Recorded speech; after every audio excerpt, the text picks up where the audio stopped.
Good morning students and welcome to 17th video lecture for class 11th chemistry chapter 6, and we are starting today with the topic first law of thermodynamics. Now what is the first law of thermodynamics? When electric current is passed through a bulb, the electric energy changes into light energy and heat energy. Thus, a particular kind of energy is produced only when an equivalent amount of some other kind of energy disappears. Now, this observation led to the formation of a law known as first law of thermodynamics. So, as per this first law of thermodynamics, energy can neither be created nor be destroyed, although it can convert from one form to the other form. The energy can be converted from one form to the other form. Or the total energy of an isolated system remains constant, although it may change from one place to the another. So this is the first law of thermodynamics, that energy can neither be created nor be destroyed. It can be changed from one form to the another. Now next topic is internal energy. Internal energy and internal energy change. And internal energy change. Every substance is associated with a definite amount of energy known as internal energy or intrinsic energy, and it is denoted by letter U or E. U or E. So internal energy is denoted by letter U or E. Now, a substance may be associated with different types of energy such as translational energy. I am writing UT, translational energy, rotational energy, then vibrational energy, electronic energy, and nuclear energy, molecular energy, so internal, etc. So internal energy is actually the sum of all possible type of energy associated with the atoms or molecules of the given substance, and it is a thermodynamic function. Therefore, internal energy is thermodynamic function represented as U or E. Now what is internal energy? The total amount of energy associated with a fixed amount of substance under a given set of conditions is referred to as the internal energy or intrinsic energy of that substance. So total internal energy U is equal to, it is UT, translation energy, plus UJ plus UV plus UE. So this is our internal energy. The next topic comes, that is internal energy change.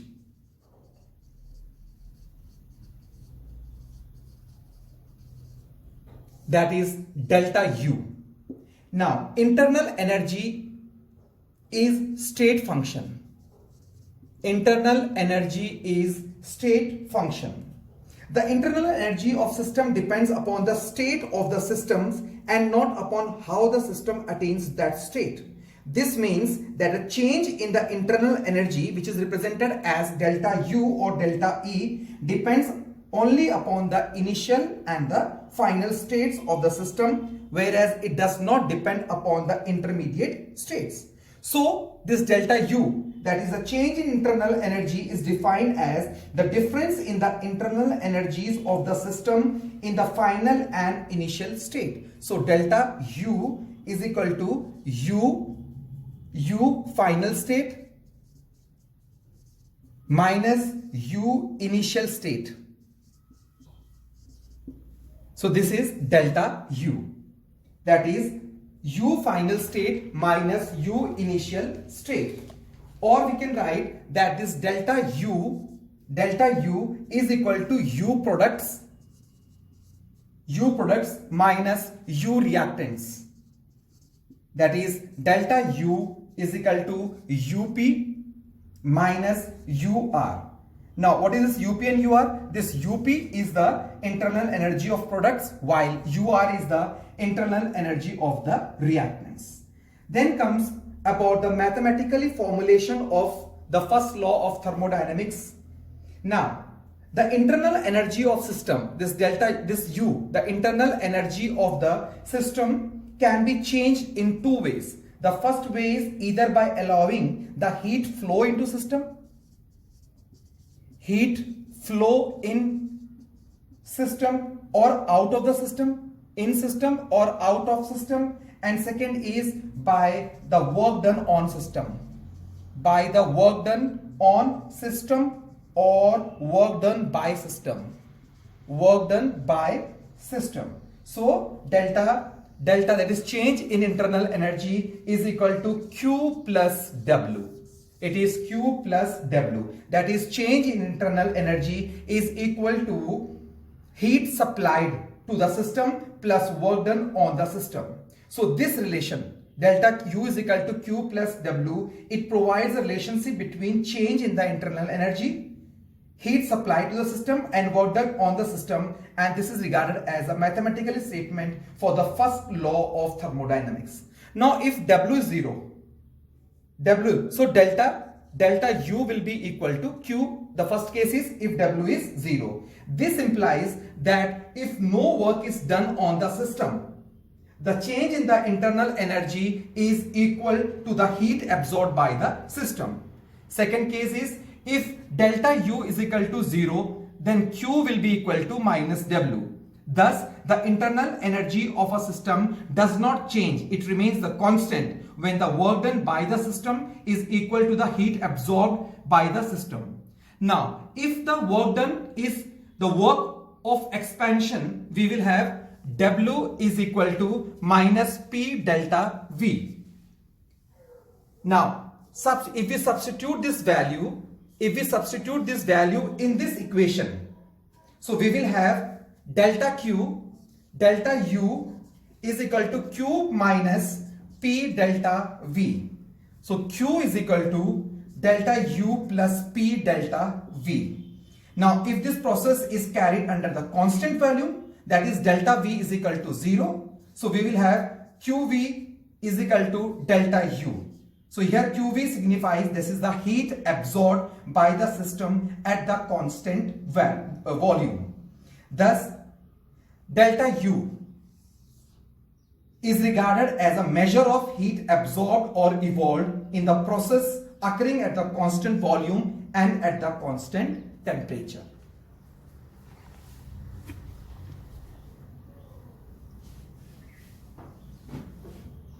Now let's go for the numerical. A system absorbs 400 joule of heat. So Q is equal to, this is how much? It is absorbing 400 joule of heat and does work equivalent to 150 joule. So work is done on system. Work done is work by system. Work done by system. So W will be equal to how much? Minus 150 joule. Now according to the first law of thermodynamics, that is delta U is equal to Q plus W. So we will get 400 plus minus 150, that is equal to 250 joule. Now next topic is our enthalpy. Enthalpy and enthalpy change. Enthalpy and enthalpy change. This is our next topic, enthalpy and enthalpy change. Now what is this enthalpy? This enthalpy is represented by H. Now, it is regarded as the total heat contents of the system at constant pressure. So here pressure is constant. Is referred as enthalpy of system. Mathematically, this H, enthalpy of system, is equal to U plus PV. Now, U is the internal energy and P and V respectively, they are the pressure and the volume of the what? System.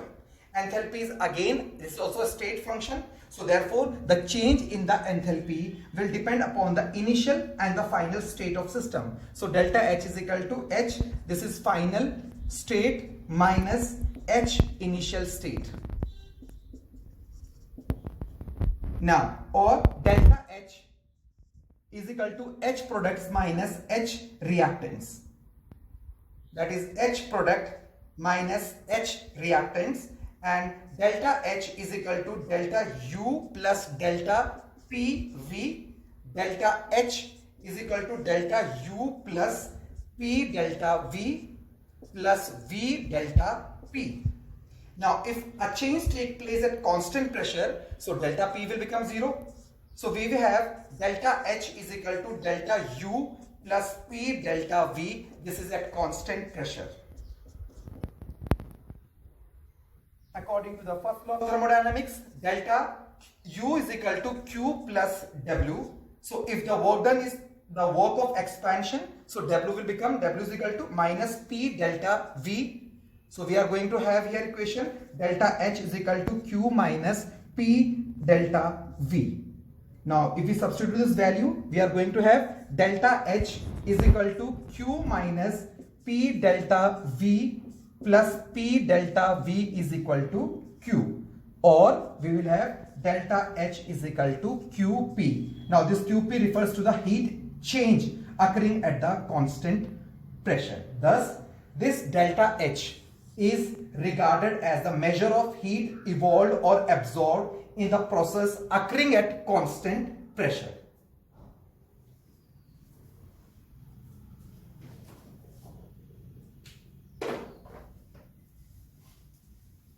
Our next topic is relationship between delta H and delta V. How are these two related? This is delta H is equal to delta U plus P delta V. Now let us consider a reaction which involves gases and occurs at constant pressure and at constant temperature T. So delta H is equal to delta U plus delta nRT. This is the relationship. So this equation, that is delta H is equal to delta U plus delta nRT. It gives a relationship between delta H and delta E for the reaction involving gases, and it is very useful for converting delta H into delta U. Now the difference between delta H and delta U, it depends upon the magnitude as well as the sign of the delta N. Now like if delta N is equal to 0, so delta H becomes equal to delta U.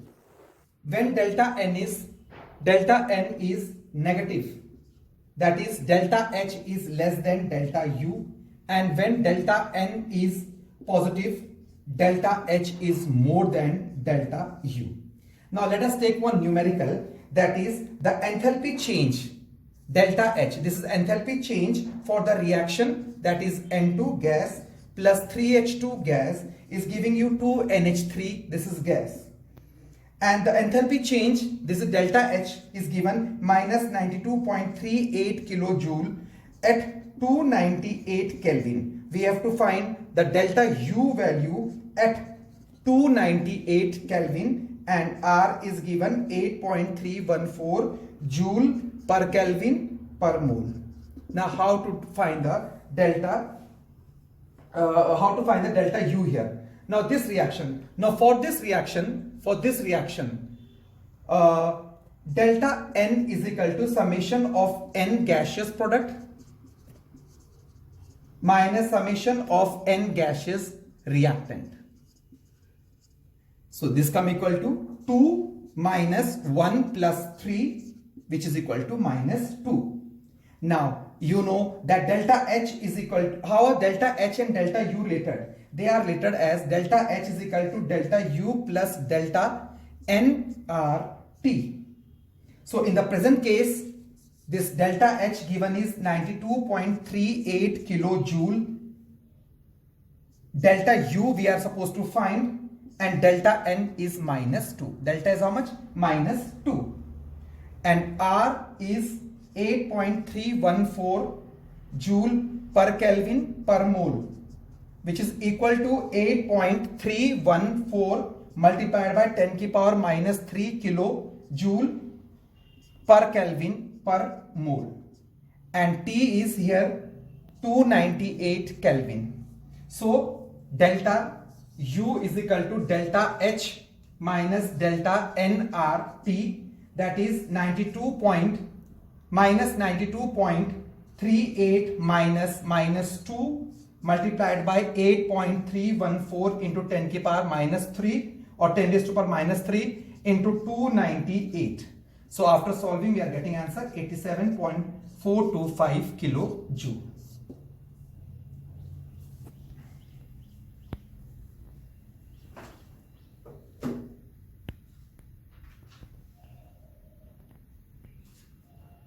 Our next topic is heat capacity, denoted by capital C. Now, the heat capacity of a system refers to its capacity to absorb heat.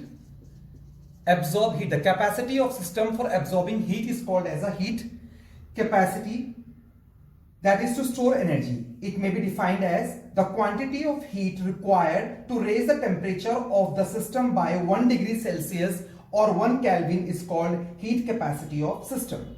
Heat capacity is denoted by letter C. Now, if Q is the amount of heat required to raise the temperature of system from T1, now T1 degree Celsius to T2 degree Celsius. So the heat capacity is given C is equal to Q upon, this is T2 minus T1, that is Q upon delta T. Now, since the heat capacity, this heat capacity varies with temperature, so it is necessary to consider the value of C for a wide narrow range temperature. So the more appropriate definition for the heat capacity is given by this equation, that is C is equal to Q upon delta T, where this Q is very small amount of heat absorbed by the system to raise the temperature to delta T. Then comes specific heat capacity. Then comes specific heat capacity.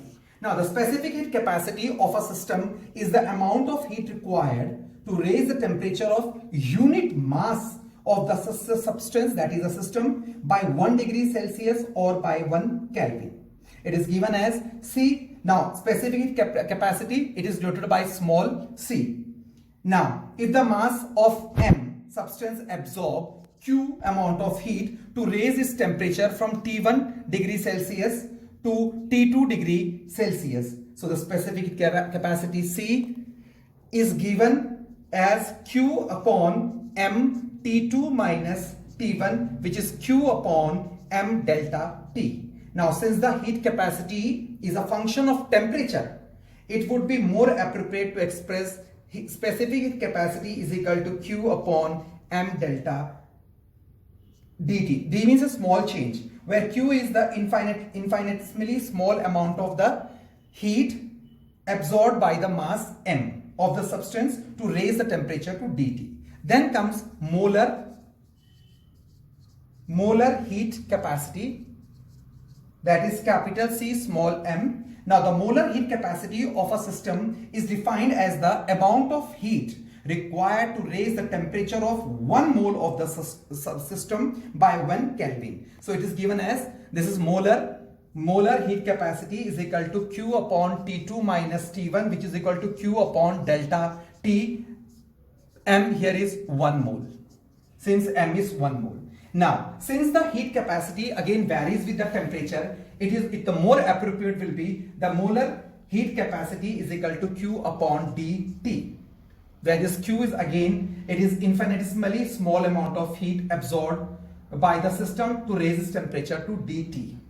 Now, the unit in CGS system, the unit molar heat capacity is expressed in calorie per Kelvin per mole, whereas this is in the CGS. In SI, it is joule per Kelvin per mole. For a system, particularly for a gaseous system, the heat capacity measured at constant value is quite different from that measured at the constant pressure.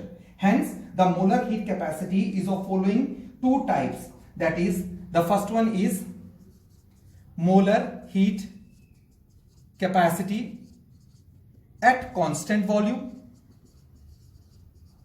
and second is molar heat capacity at constant pressure.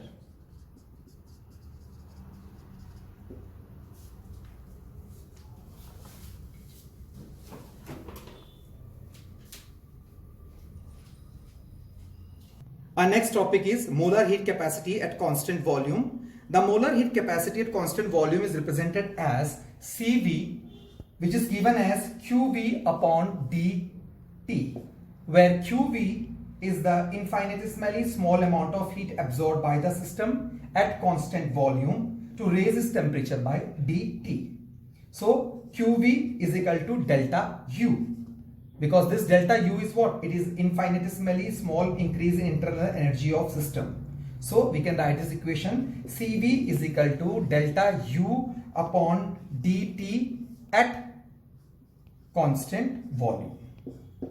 So heat capacity at constant volume may be defined as a rate of change of internal energy with temperature at constant volume. Second is molar heat capacity. Molar heat capacity at constant pressure. At constant pressure. This is Cp. Now Cp, constant pressure, is equal to Qp upon dt, where Qp again is a very infinitely small amount of the heat absorbed by the system at the constant pressure to raise the temperature by dt. So we are getting here Cp is equal to delta H upon dt at constant pressure. So the heat capacity at the constant pressure may be defined as a rate of change of enthalpy with the temperature at a constant pressure.